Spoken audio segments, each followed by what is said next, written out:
So I am driving back from Columbus, and I have State Central Committee woman Laura Rosenberger on the phone in my car. And I called her up to ask her where the State Central Committee meeting was on Friday, because I couldn't find anything on the ORP website that there was even a meeting at all. And so she's graciously given me some insight. But then I asked her, what did she think was going to happen? And so she agreed that I could record and we could talk about what she thinks is going to happen. And so, Laura, what do you think is going to happen tomorrow at the State Central Committee? By the way, you're State Central Committee woman for Clark. What are the two other areas you're State Central Committee woman for? Greene and Clinton. Okay. And what do you think is going to happen tomorrow at the State Central Committee meeting?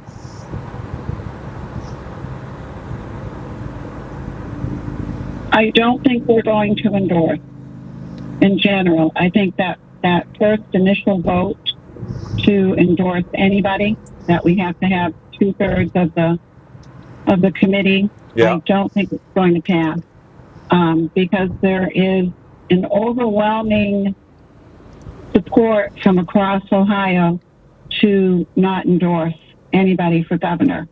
It's not so much for senator, okay, but definitely for governor. The people of Ohio do not want us to endorse for governor. So my State Central Committee woman, Gloria Kirker, it's my understanding that she was one of the initial pro-endorse Vivek at this meeting people. I don't know if that's true or not. She hasn't talked to me about it. So there's a groundswell of, I guess, pressure to endorse Vivek. I saw a Donald Trump Jr. tweet, or X, whatever they call him now, yesterday. So how do I think there's a groundswell. My gut is there's a groundswell in Ohio to not have another quote unquote Rhino DeWine type governor candidate. And so that's created this Vivek is, the next best thing, the next savior, somebody from the outside.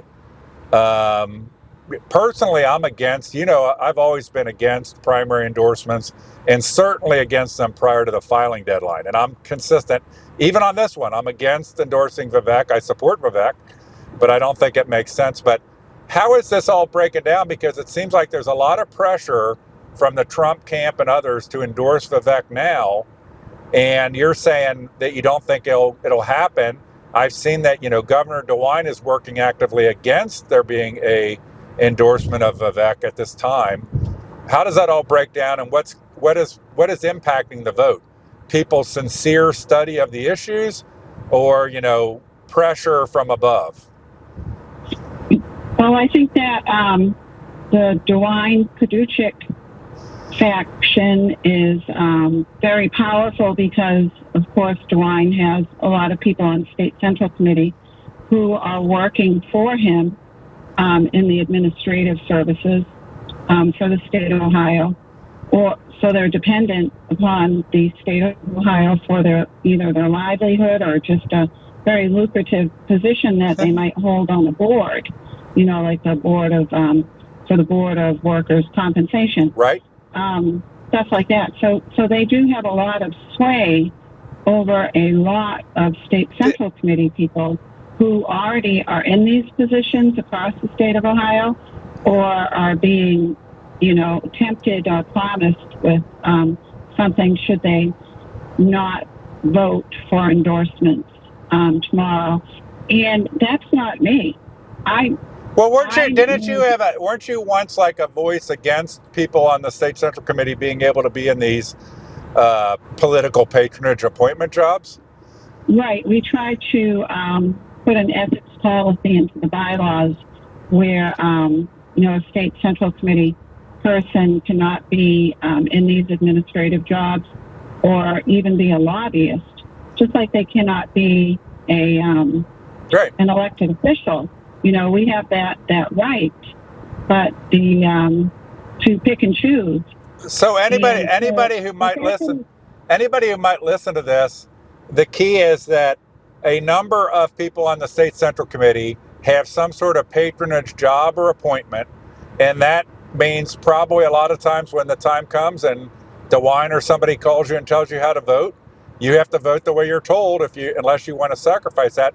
My own state central committee man is racing commission. So sometimes it's not big, it's not huge money. It's $15,000, $20,000, $30,000 jobs that people have basically sold out over. Yeah, that's huge money if you only have to show up once a year for 2 hours. Yeah. So that's exactly what I'm talking about, and that's the way it always has been. And, most likely that's the way it always will be. And that's why it's very important to have a good governor who can appoint people into those positions who are not just cronies, and I'm not calling anybody a crony here, but I would call them cronies. Go ahead. But, who actually, are competent in these positions, or some of these positions should be just outright eliminated. Yeah. As we've learned through Doge, this is a system of spoils, and it's a system of spoils that's been around since President Andrew Jackson started this decade, centuries ago. And that's unfortunately the incestuous relationship between I get you. Elected officials and politicians who support those elected So do you think that people are being threatened with somebody described to me once the way these things work is if you're appointed to something or you get into something and you're in a patronage deal, most of the time you can vote whatever you want, but every now and then when the call comes, you better vote the way you're told. And do you feel that people on the state central committee are being threatened that you have to vote a certain way or your appointment could be at risk? Well, I have no evidence of that. Okay. Other than I do know that a lot of state central committee people now and in the past have held these positions. Okay. And so it would be natural to assume, like I said, I have no proof of anybody being called or anything like that. Yeah. But that's the way politics go. That's the natural course of things. Now, and I bet you, Laura, I bet you don't get called because they know they can't sway you. No, and that's, what I started to say earlier was that, I jumped in this debate, just a very long debate that I started last week, actually, when I put out an email. I was the first one to state my position, and I first sent it to all of the state central, my colleagues, and then I sent it out statewide a couple of days after that. So what is your position? What is your position? Well, my position is that we should not be endorsing anybody for governor. Okay. I don't have an issue endorsing Jon Husted because it's a non-contested race. Well, it's way before, my view, it's way before the filing deadline. We're talking about endorsements and primaries, and I've always been against. I remember when you guys endorsed Supreme Court justices way before the filing deadline, which basically just sends a message, you better not run. Nobody. And so, exactly. And sometimes, in the past, those Supreme Court endorsements made sense because there was no R or D on the ballot. Right. And we felt like, we've got to do something to get these people elected. And it worked. And we did end up with a fairly decent Supreme Court of Republicans now. Yeah. But now that they have the R and the D on the ballot, well, then maybe I would not be so comfortable about that. Right. And especially for next year when we have just a dozen candidates, it seems, for the seat that's up for grabs next year. And I'd like to see that Supreme Court race be fought fair and square. Maybe we will not endorse anybody for that seat. So sometimes strategically, endorsements can be helpful. Primary endorsements, especially at the local level, can be helpful if you have a really bad candidate. Yeah, You can get some crazy people. You can get some criminals come Okay. through. Let's That focus back on the tomorrow, okay? And, okay. because I've always said, not to go into weeds, but I think primary endorsement is the root of all evil in political parties because that's where all the shenanigans, but well, that's a Yeah, different discussion. As it yeah. relates to Vivek, so you're against primary endorsement there on your own principle about not doing primary endorsement in that race, right? Hey, that is my position. My position is strong against primary endorsements in general. Who do you support for governor? Do have you said you support Vivek or you support Yost or I will support whoever wins the primary, but right now, I think that Ohio Republicans have amnesia and they forget about all of the horrible things that were uncovered about Vivek during the presidential primary when he was running for president. Well, that guy has some serious baggage. I tell people I support Vivek because he's an outsider. I generally support. I think J.D. Vance has performed unbelievably better than I ever expected. But Vivek, there's things that are, a speech versus actually governing. And, I don't know, some of the things he says, I even call out to people like, what, he's basically going to get rid of all of our taxes. Well, how are we going to pay for the government? It's just like, so I think I'm all for inspection. The funny part is I'm against, you know me, I've always been against primary endorsement pretty universally. And, then I saw Jim Simon, letter, and it's just, to me, it's like, I'm going to maintain my own view that there shouldn't be primary endorsement. But it's so funny, and you got to laugh, Laura, when you see the hypocritical nature of people. The things that was okay to do with DeWine, not okay to do with Vivek. It's all situational. None of these people, to me, have hardly any principle that endures over time. It's just all situational ethics. Yeah, and it's what benefits me at this time and what will benefit me in the future. And I think that's where the Trump faction is coming in, is that you have all these elected officials who want a Trump endorsement for themselves, who want Trump PAC money for their own campaigns. They don't want to put that in risk, so they are not going to go against. Don't you think, though, that grassroots... It's worth way more money to them than an ORP endorsement, which they most likely would get. But the Trump endorsement and the Trump PAC money, and you're almost a sure win with the Trump. So they are all running for something. They're all positioning for something, and they all want that Trump money and that Trump endorsement. So they don't dare go against Trump's pick of Ramaswamy. And that's why they don't care. Ramaswamy could be purple with pink polka dots and the worst candidate they ever saw. But because he's endorsed by Trump, they're willing to put everything aside because of their own selfish interests. Okay, so you told me, just to wrap up here, you told me that, I called you to ask you, where is this meeting? And then you told me it's in a building where, maybe just to hit on that real quick, you basically meet in a building down in the basement, and maybe just re-describe, how the meetings work now. I'm going to try to get back up to Columbus tomorrow for it. But where do you guys meet, and how does the meeting work now? Yeah, you have to check in. There's a desk where you have to say where you're going and sign in, and then you have to take the elevators down to the basement level, and there's this big conference area down in the basement of this building. And the public, there's a gallery for the public in the back, but it's a small room. It's really not that huge. Okay. It's like half the size of where we used to meet.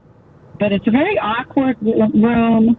There are columns because, you have your support columns for the basement, for the whole building down there, and the internet and the cell phone.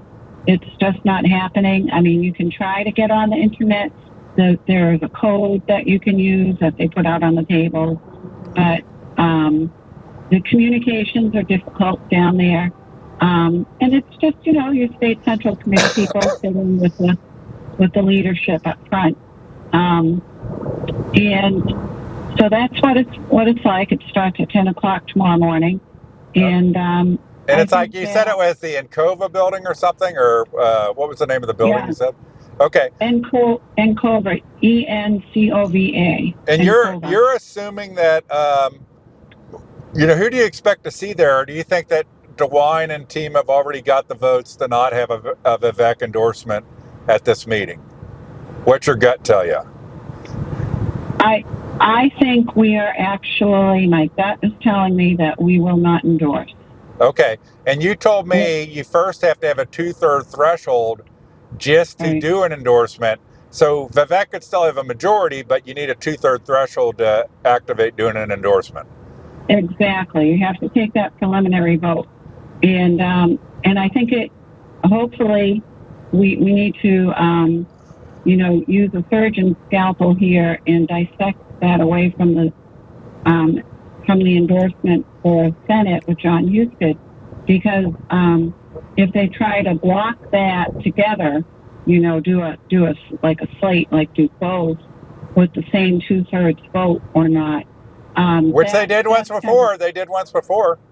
Yeah, right? That's what I'm saying. Yeah. We've got to move against that and separate out the two. So I'm hoping that will happen. But why? You've already told me that you support endorsing Jon Husted. I don't understand. To me, that seems intellectually inconsistent. You're my friend.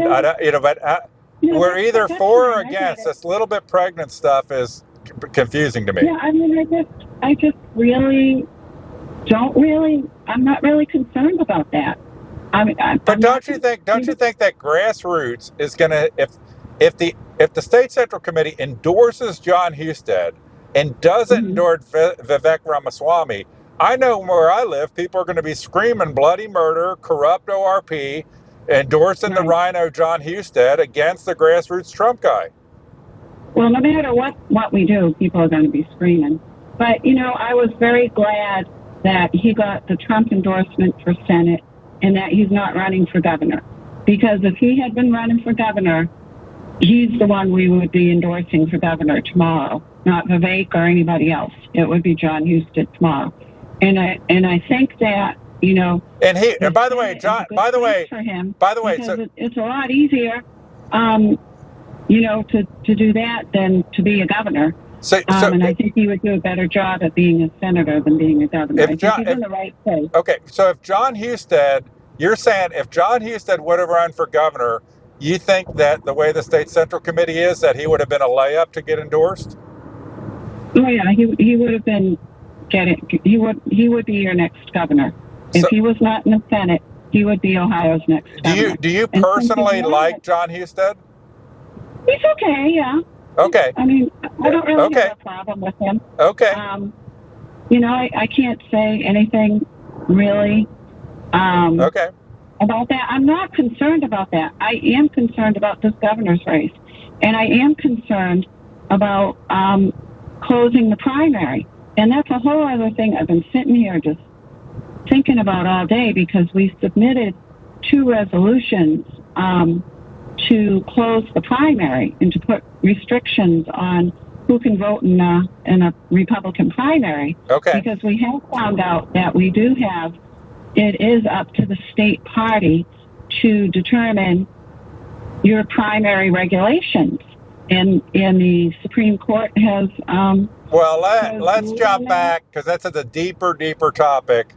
And it's funny. But let me finish that story. Okay. So we submitted 2 resolutions. One that was had a little more teeth to it, and another one that was a little more milquetoast, but to close the primary. And they got rejected, and all factions are rejecting closing the primary, just because you've got the DeWine-Paducik side who want Tressel. And if we close the primary, that hurts their guy, Tressel, because you need all those OSU football Democrats crossover and vote for. So you can't close the primary according to that camp. And now you can't close the primary over here in the Trump Vivek Ramaswamy camp, because if we do that, Ramaswamy would actually have to sign off on a form in order to vote in a Republican primary, because he doesn't qualify as a Republican yet. So they don't want to cut him out either.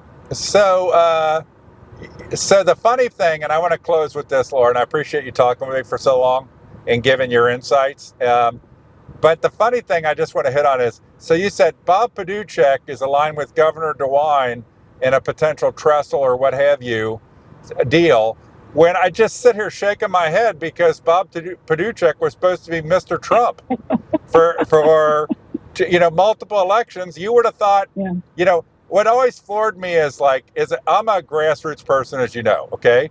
And as you get Bob Paduchek up there acting like he got Trump over the line, when I think you and I both know, the thing that got Trump, is an unbelievable excitement in the base and a lot of not crossover voters, but people who had never voted in primaries, coming out and voting, and the notion that Bob Paduchek was the rainmaker for Donald Trump, to me, just shaking my head, because that the rainmaker for Donald Trump, it was I think grassroots. And the funny part is about it, and I'll leave it at this, is that whether you think Bob Paduchek is the rainmaker or not, the guy certainly showed no humility.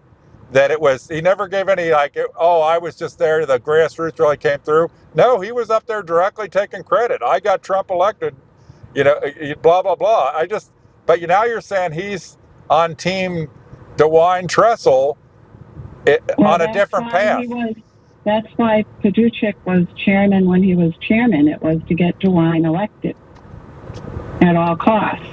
And he did his job, and he got DeWine elected at all costs. Doesn't it make you nauseous? Doesn't everything about the way it works? You may be conditioned to it, having been a veteran of this stuff, but if regular Ohioans saw how it worked and how these decisions are being made, it's just nauseating.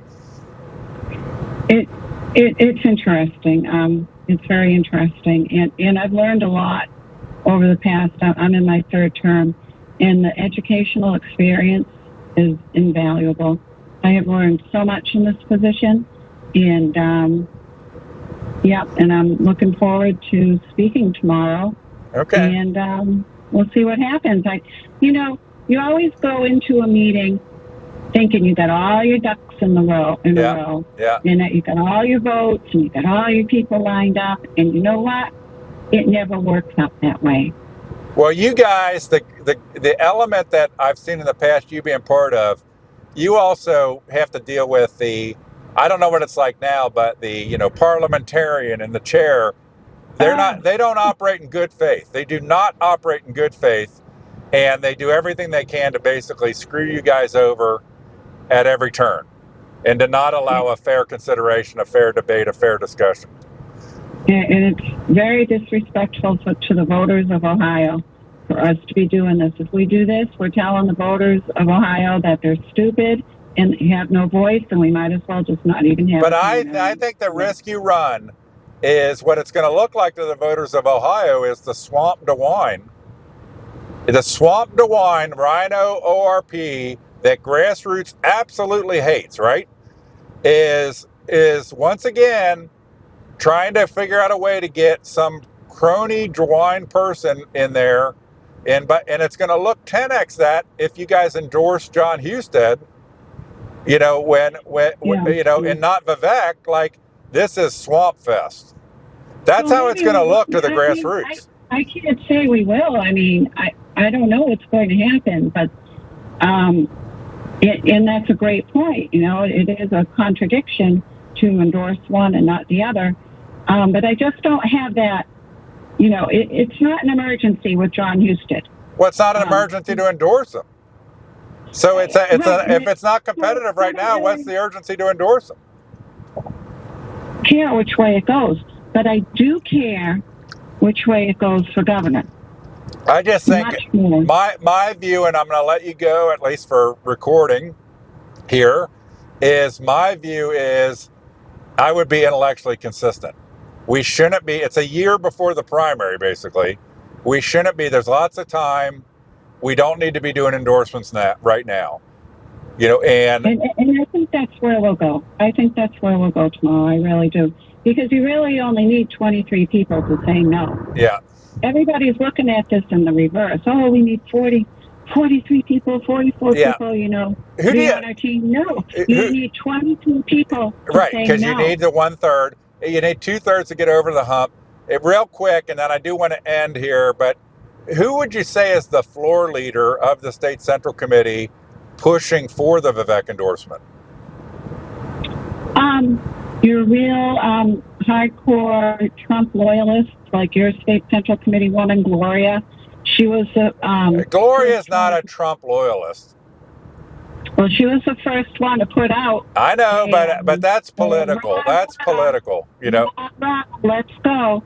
And then you have a few others who are like that. Rah rah. Let's go. But I would say, I live in Claremont County. I know Gloria Martin. I've been involved in all kinds of Trump shit in Claremont County. There's no Gloria Martin showing up for it. She came out strong with an email. She was the second one after. Can you send me that email? Sure. Yeah, I mean, any of this kind of stuff, I think you do too. I believe in transparency. This stuff, and I believe, I appreciate you talking to me. You're not my State Central Committee woman. I called Gloria twice asking her to talk to me about it. She won't talk to me. She put out a big email, I don't know, a day or two after I came out with mine. Yeah. And then it really snowballed. I mean, the avalanche just was humongous. All right. Oh my Hey, God. Laura, thank you for spending so much time talking to me. If I can find the building, I'll try to find the building tomorrow. I'm going back to Cincinnati right now. I'll turn around and come back in the morning. And I'll make sure, at least, unless they do something to me or something breaks, that there's a good video record of this, right? So that people know what's actually happened. Yeah, we need video. I'll text you the address and I'll look for Gloria's email. All right. Thank you, Laura. I appreciate it. You're welcome. Thank you.